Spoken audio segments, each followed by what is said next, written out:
mo kay Professor Galing naman kay Dennis Montajes ng Sagay, Camiguin. Ano po ba ang hydroponics? Ang hydroponics yan po ay indoor farming.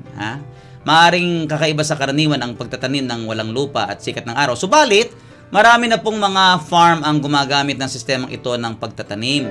Sa indoor environment, ang ugat ng mga pananim ay nakababad sa isang solution na may tubig at fertilizer. Meron din siyang mga ilaw na nagdudulot ng init at liwanag. Pwede itong itayo saan man, yung pong hydroponic farm.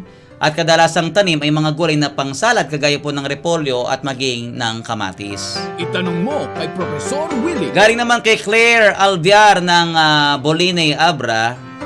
Gaanong karaming dugo po ba meron sa katawan ng tao?